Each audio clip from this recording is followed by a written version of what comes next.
Poderíamos promover um debate sobre qual é a célula mais interessante do corpo humano, mas eu acho que facilmente o neurônio atingiria o top 5.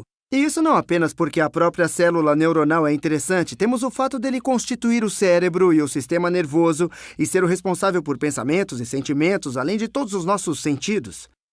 Eu acho que ele facilmente atingiria o top 1 ou 2 das células. O que eu quero fazer é mostrar com o que um neurônio parece, e claro, isso é o exemplo perfeito.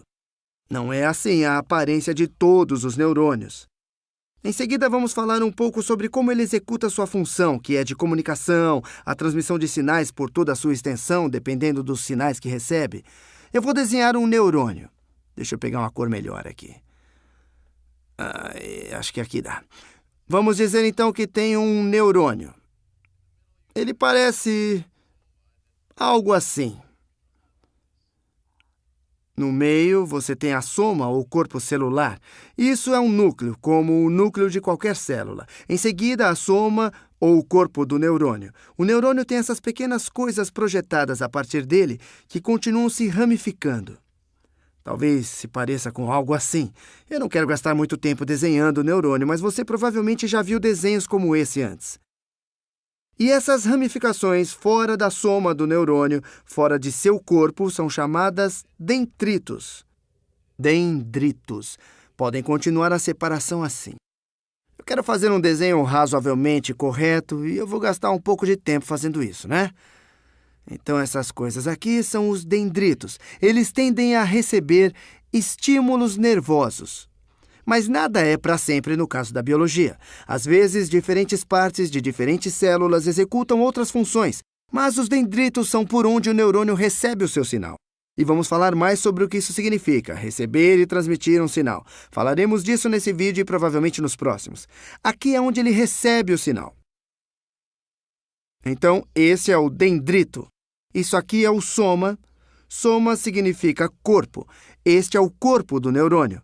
Aqui temos uma estrutura que você pode quase vê-la como uma cauda do neurônio. É o chamado axônio. Axônio. Um neurônio pode ser uma célula de tamanho normal, embora tenha um enorme alcance, pois os axônios podem ser muito longos. Podem também ser curtos. Às vezes, no cérebro, você pode ter axônios muito pequenos, mas pode ter axônios que descem para a coluna vertebral ou que vão ao longo de um dos seus membros.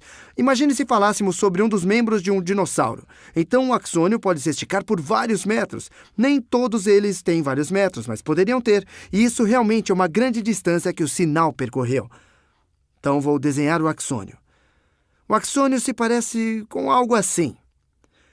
Esse neurônio termina no terminal axônico, onde ele pode, nos botões terminais, conectar-se a outros dendritos ou talvez a outros tipos de tecido, como o músculo, se sua característica for de dizer ao músculo para fazer alguma coisa.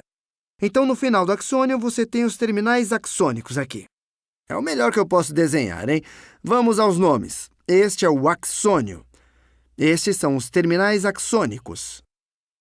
E às vezes você ouvirá a palavra colina. É o ponto onde o soma ou o corpo do neurônio conecta-se ao axônio e é muitas vezes referido como colina do neurônio. Você pode visualizá-lo como uma massa disforme.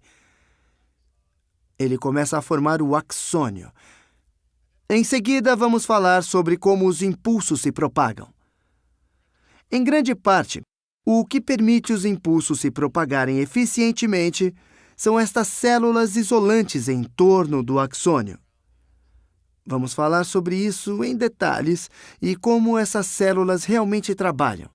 Mas é bom apenas ver as estruturas anatômicas primeiro. Estas são chamadas células de Schwann. Células de Schwann. As que estão cobrindo os axônios. Elas constituem a bainha de mielina. Então, essa cobertura, esse isolamento existe em intervalos diferentes ao redor do axônio. Ela é chamada de bainha de mielina. As células de Schwann constituem a bainha de mielina. Mielina. Em seguida, estes pequenos espaços entre a bainha de mielina são os... Só para sabermos toda a terminologia anatômica do neurônio, são chamados de nódulos de Ranvier. Nódulos de Ranvier. Eu acho que eles foram chamados assim depois do Ranvier. Talvez ele fosse o cara que olhou e viu que havia estas pequenas fendas aqui onde não há bainha de mielina.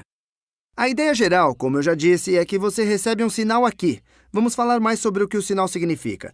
E após receber esse sinal, na verdade os sinais podem ser somados e assim você pode ter um pequeno sinal aqui, outro sinal aqui e então talvez você irá ter um sinal maior lá e os efeitos combinados destes sinais ficam resumidos e eles se propagam para a colina e se eles estão longos o bastante vão desencadear um potencial de ação no axônio, que irá causar a propagação do sinal até o equilíbrio do axônio. E então aqui ele pode ser conectado por meio de sinapses para outros dendritos ou músculos.